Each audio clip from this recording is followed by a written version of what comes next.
السلام علیکم ورحمۃ اللہ وبرکاتہ۔ بسم اللہ الرحمن الرحیم، نحمدہ ونصلی علی رسولہ الکریم، اما بعد، وقال النبی صلی اللہ علیہ وسلم، حب الوطن من الایمان۔ سارے جہاں سے اچھا ہندوستان ہمارا، سارے جہاں سے اچھا ہندوستان ہمارا، ہم بلبلیں ہیں اس کی یہ گلستہ ہمارا۔ غربت میں ہوں اگر ہم رہتا ہے دل وطن میں، سمجھو وہی ہمیں بھی دل وہ جہاں ہمارا۔ پربت وہ سب سے اونچا ہم سایہ آسماں کا، وہ پاس با ہمارا وہ سنتری ہمارا۔ محترم بزرگ و دوستو، سال ہائے گزشتہ کی طرح ایک بار پھر یوم جمہوریہ ہمارے سامنے جلوہ نما ہے اور ہم اس کی خوشیاں اور سالگرہ منانے میں مگن ہیں۔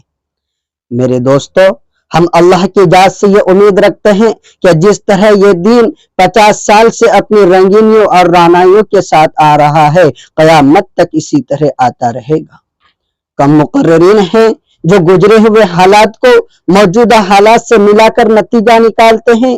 یہی وجہ ہے کہ ہمارے نوجوان، ہماری نئی نسل، ہمارے مدرسے کے بچے یہ تو جانتے ہیں کہ جواہر لال نہرو کون تھے، مہاتما گاندھی کون تھے، سبھاش چندر بوس کون تھے، ابوالکلام آزاد کون تھے اور انہوں نے کیا کیا۔ ابھی آپ اگر کسی بھی ذہین طالب علم کو پکڑ کر پوچھے کہ بیٹے بتاؤ مہاتما گاندھی، موتی لال نہرو، سبھاش چندر بوس کون تھے، یقیناً وہ یہی جواب دے گا کہ وہ مجاہدین آزادی تھے اور انہوں نے ہندوستان کو آزاد کرایا۔ ان کے علاوہ کسی نوجوان سے، ان کے علاوہ کسی بھی اور نوجوان سے سوال کریں، تقریباً وہ بھی یہی جواب دے گا۔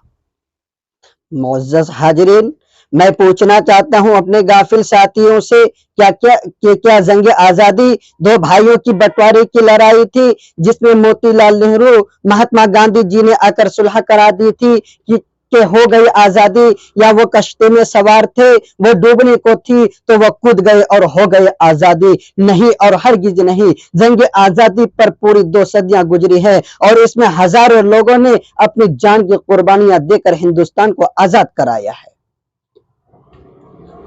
محترم بزرگ و دوستو، آج یہ دن ہمیں آج سوچنے سمجھنے اور کوئی لائحہ عمل تیار کرنے کا پیغام دیتا ہے۔ یہ دن ہمیں اپنے اسلاف اور بزرگوں کی قربانیوں کو یاد کر کے ان سے سبق سیکھ کر زندگی گزارنے کا حکم دیتا ہے۔ میں عرض کروں کہ جنگ آزادی کی 200 سالہ تاریخ ہے۔ اس تاریخ کی ابتدا اس وقت ہو گئی جب 1756 عیسوی میں نواب سراج الدولہ جیسے جری بہادر بادشاہ کو در حکومت آیا، اور تاریخ کا یہ روشن باب اس وقت مکمل ہو گیا جب 1756 عیسوی میں نواب سراج الدولہ جیسے جری بہادر بادشاہ کو در حکومت آیا، اور تاریخ کا یہ روشن باب اس وقت مکمل ہو گیا جب وہ مشہور و معروف تاریخ دہرائی گئی جس میں خون کی ندیاں بہہ گئی، گاجر مولی کی طرح محب نے وطن کو کاٹ کر رکھ دیا گیا۔ آج جسے غدر 1857 عیسوی میں کے نام سے یاد کیا جاتا ہے، پھر دوسرا دور اس وقت مکمل ہوا جب انگریزوں کی غلامی کی زنجیریں قانونی طور پر ہماری گردنوں سے نکالی گئی، اور وہ وقت ہے 1947۔ میرے عزیزوں، اگر ہم ان ہر 2 تاریخوں کا جائزہ لیں تو معلوم ہوگا 1756 عیسوی سے 1857 عیسوی تک تنہے تنہا مسلم قوم نے یہ آزادی کی لڑائی لڑی ہے، جس میں ہمارے عمرۂ روسا اور شاہان مملکت نے گردنیں کٹوائی، جس میں ہمارے علماء صلح اور بزرگان دین اپنی خانقاہوں، مسندوں اور بیڑیوں کو چھوڑ کر کفن بردوش ہو گئے اور سرزمین ہند کو انگریزی سے آزاد کرانے کے لیے اپنا خون بہا کر تاریخ کو ایک نیا موڑ دیا۔ جب گلستہ کو خون کی ضرورت پڑی، سب سے پہلے ہی گردن ہماری کٹی۔ جب گلستہ کو خون کی ضرورت پڑی، سب سے پہلے ہی گردن ہماری کٹی۔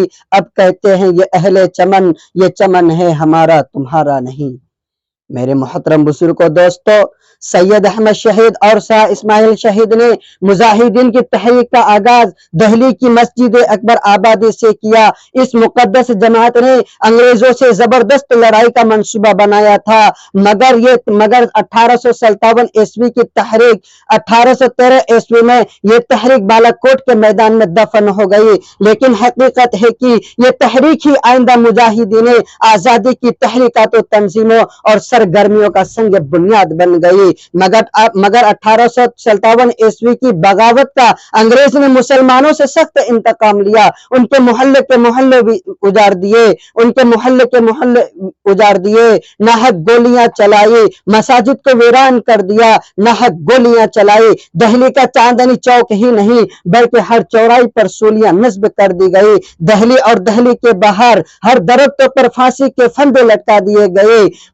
مسلمانوں کو انگریز پکڑ کر ہاتھی پر بیٹھاتے، پھندے گلے میں ڈالتے اور ہاتھی آگے بڑھا دیتے۔ پھر کیا تھا، ناش جھول جاتی، آنکھیں ابل پڑتی، تڑپ تڑپ کر دل دوہری ہو جاتی۔ میرے محترم بزرگوں، دوستو، کتنا دل دوست منظر تھا کہ مسلمانوں کو پکڑ کر انگریز بورے میں بھر کر توپ کے منہ میں بہن دیا اور توپ داغ دی جاتی، پھر جس میں کاغذ کی پرزوں کی طرح اڑ جاتے۔